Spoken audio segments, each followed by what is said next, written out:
सरिता भाभी कैसी हो? सामने से ननद कांता की फोन पर आवाज सुनकर सरिता बोली, ठीक हूं दीदी। थोड़े दिनों से मैं आपको ही याद कर रही थी।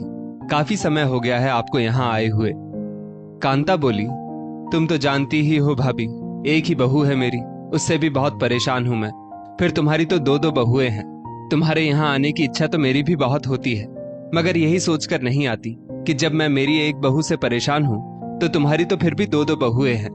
तुम तो मुझसे भी ज्यादा परेशान होगी। वैसे भी बहुओं के राज में तो जीवन नर्क ही बन जाता है। सरिता बोली, नहीं दीदी, ऐसा बिल्कुल नहीं है। मेरे घर में तो एक बेटी और दो बहुएं हैं, मगर फिर भी घर में शांति का माहौल है। हम सब बहुत प्यार से रहते हैं। कांता को सरिता भाभी की बात सीधा दिल पर लगी। वो बोली, अच्छा भाभी, फोन रखती हूँ। दरअसल कांता को सरिता भाभी की बात कुछ हजम नहीं हुई और वो सोचने लगी, भला ऐसे कैसे हो सकता है कि घर में एक कुंवारी बेटी और दो दो बहुएं हैं, फिर भी घर में झगड़ा ना हो। वैसे सभी रिश्तेदार भी सरिता के घर का उदाहरण देते थे कि सरिता की दो दो बहुएं होते हुए भी उनके घर में कभी लड़ाई झगड़े नहीं होते। वे लोग बहुत मिलजुल कर रहते हैं। कांता वैसे भी अपनी भाभी सरिता से बहुत जलती थी। अब रिश्तेदारों के मुंह से ये सब सुनकर उसकी जलन और भी बढ़ने लगी थी, क्योंकि कांता की बहू उसको बिल्कुल मान सम्मान नहीं देती थी और दूसरी ओर सरिता के घर का पूरे जग में बोलबाला था। कांता ने सोचा, क्यों न थोड़े दिन जाकर भाभी के घर रहा जाए और देखा जाए कि क्यों इतना प्यार बना हुआ है इनके घर में। सरिता की दो बहुएं थीं, बड़ी बहू रेखा और छोटी बहू रीमा, और घर में एक कुंवारी ननद नायरा भी थी, मगर आज तक उनके घर में कभी झगड़ा नहीं हुआ था। आसपास के लोग, पड़ोसी और यहाँ तक कि सब रिश्तेदार भी सरिता के घर की मिसाल दिया करते थे और सरिता को भी अपने परिवार पर नाज था। एक दिन कांता अपना बैग लेकर अचानक सरिता के घर जा पहुंची। सरिता आश्चर्य से बोली, अरे दीदी, आप अचानक? बताकर तो आती, ताकि हम आपकी खातिरदारी की तैयारी पहले से ही करके रखते।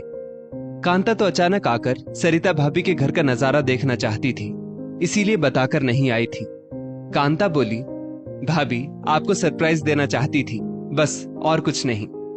सरिता बोली, आइए बैठिए दीदी, मैं अंदर से बहुओं और बेटी को बुला लाती हूँ। सरिता ने अंदर रसोई में जाकर बड़ी बहू रेखा, छोटी बहू रीमा और बेटी नायरा को बताया कि बुआ जी आई हुई है। नायरा बोली, बुआ जी फिर से अचानक हमारे घर टपक पड़ी। सरिता जी बोली, बेटा ऐसे नहीं कहते, वो तुम्हारी बुआ है। सरिता जी बहुओं से बोली, तुम्हारी बुआ सास जबान की थोड़ी कड़वी है, मगर दिल की बहुत साफ है, इसलिए उनकी बातों का बुरा मत मानना और बाहर जाकर उनके पांव छू लेना, वरना वे नाराज हो जाएंगी। सरिता सभी को बाहर बुआ जी से मिलवाने लाई। सभी ने उनके पांव छुए।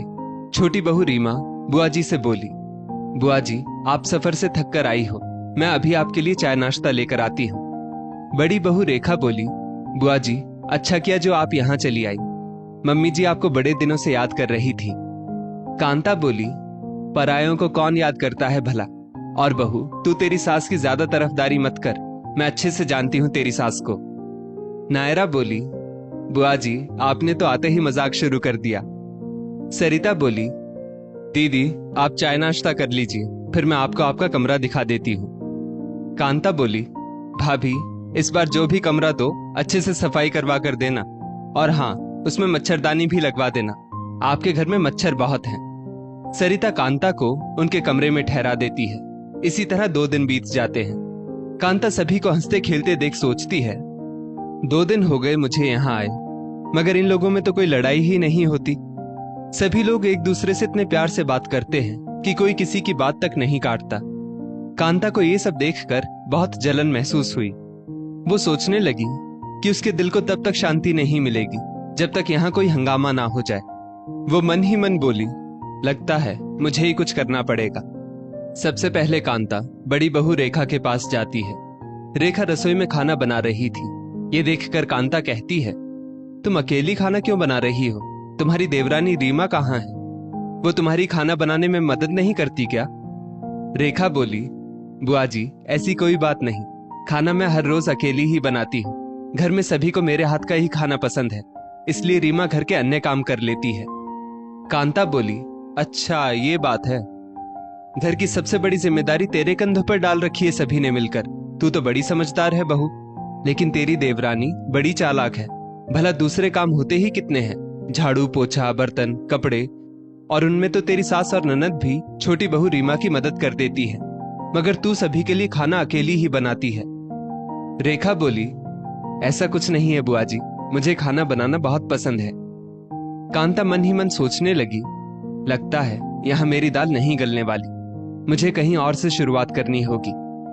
कांता छोटी बहू रीमा के पास जाती है तो देखती है रीमा सब घरवालों के कपड़े अकेली ही धो रही है। कांता रीमा की मदद करने लग जाती है और कहती है, हे भगवान, इतने सारे कपड़े तुम अकेली धो रही हो।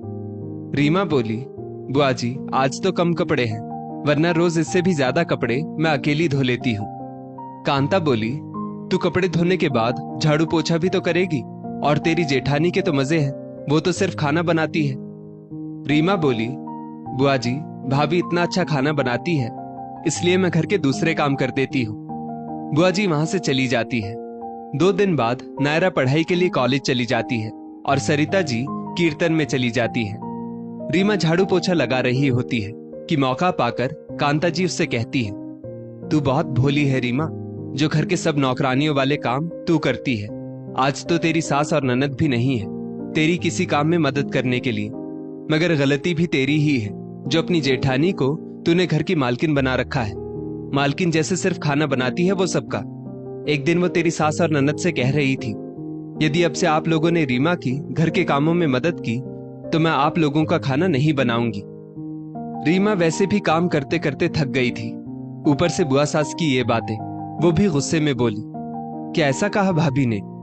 हाँ, वो कह रही थी मैं यहाँ गर्मी में सभी के लिए अकेली खाना बनाती हूँ, और उस महारानी को तो काम ही क्या है। कांता का तीर निशाने पर जा लगा था। रीमा को अपनी जेठानी पर गुस्सा आ रहा था। वो बोली, अच्छा इसलिए आज सुबह सुबह मम्मी जी कीर्तन में चली गई और नायरा कॉलेज, सभी ने मिलकर मेरे साथ साजिश की है।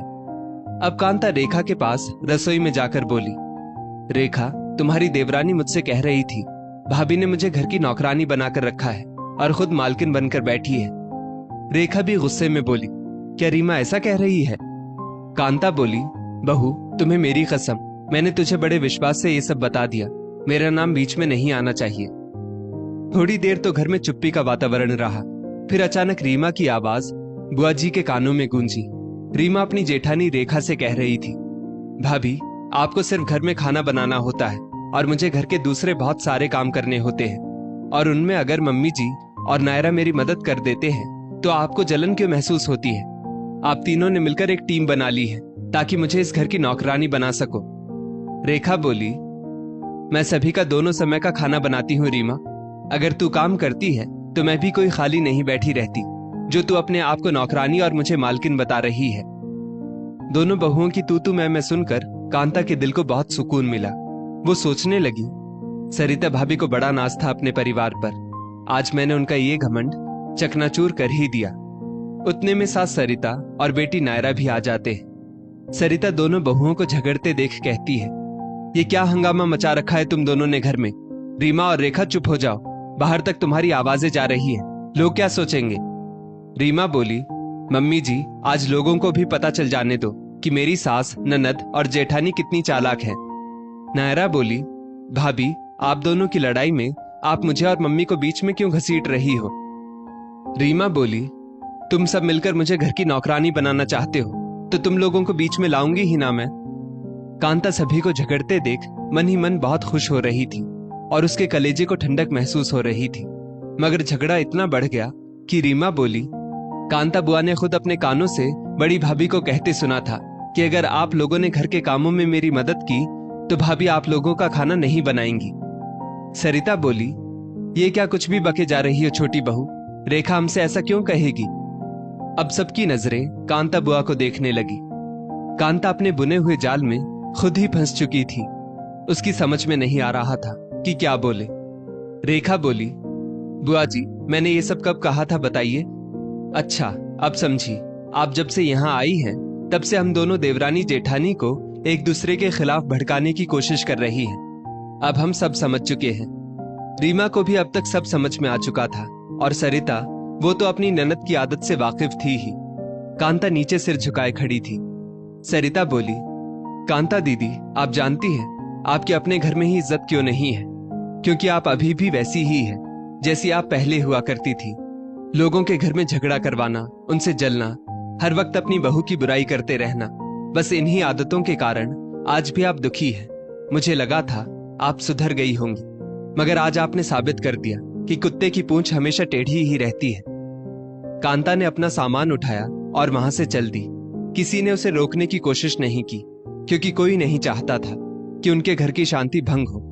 रेखा और रीमा ने एक दूसरे से माफी मांगी और सरिता जी से बोली, मम्मी जी, हमें दूसरों की बातों में नहीं आना चाहिए था। सरिता जी बोली, आज तुम दोनों ये बात गांठ बांध लो कि हमें कभी भी पराये लोगों की बातों में आकर अपने घर में कलह नहीं करना चाहिए। दोनों जेठानी देवरानी एक दूसरे के गले लग गई। दोस्तों, अक्सर यही होता है कि लोग दूसरों के घर में प्यार का वातावरण देख जल भुन उठते हैं और उनके घर की नींव को खोखला करने के इरादे से परिवार में फूट डालना शुरू कर देते हैं। इस स्टोरी को लेकर आपकी क्या राय है? नीचे कमेंट करके जरूर बताइएगा और ऐसी ही और भी बेहतरीन वीडियोस के लिए हमारा पेज जरूर फॉलो करें। धन्यवाद।